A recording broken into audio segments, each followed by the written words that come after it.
Magandang araw guys, at late upload na naman tayo kasi nakalimutan ko na naman to. Natabunan na naman sa aking cellphone at bihira na kasi ako mag-upload kasi sobrang busy talaga.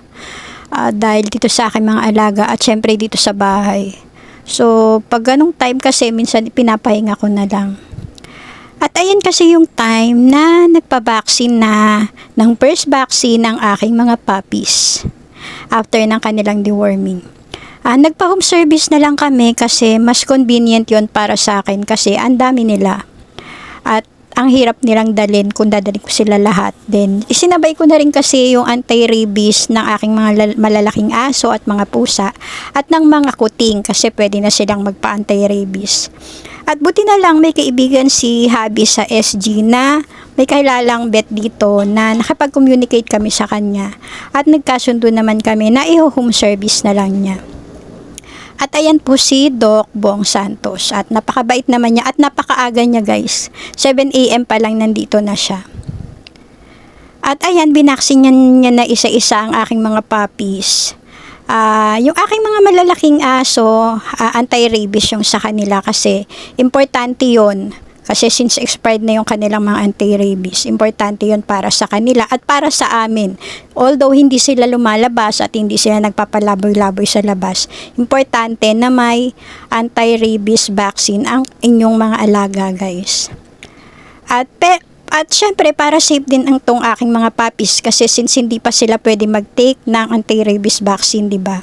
At si Kyung, hindi ko na napakita kasi naghabulan kami guys. Kaya sabi ni Doc, tanggalin nyo na lang yung damit. Ako na yung umakit siya sa mga ilang baitang ng hakdan at hawak-hawak nung anak ko si Kyung. Doon niya na lang binaksinan.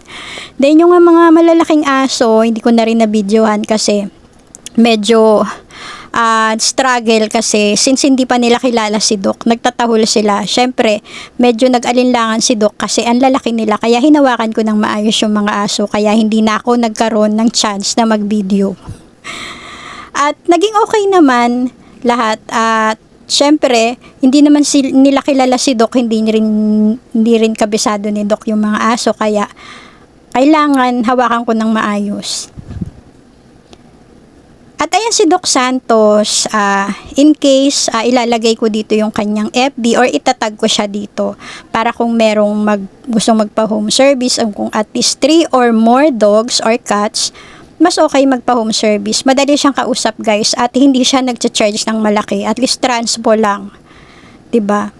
At napaka-convenient nun kasi since ang alaga ko kasi is 11, hindi ko rin maisip kung paano ko sila dadalhin sa vet. At kaya ang laking ginhawa sa akin. At nag-usap kami na siya na yung aking magiging personal vet para sa aking mga alaga in case na meron kailangang magpa-check up or yung any vaccine nila.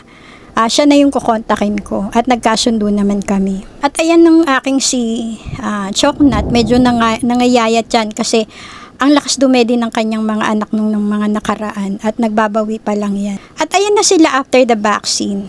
At medyo tumamlay lang ng konti pero kinabukasan okay na. At yun lang guys, maraming salamat sa panonood.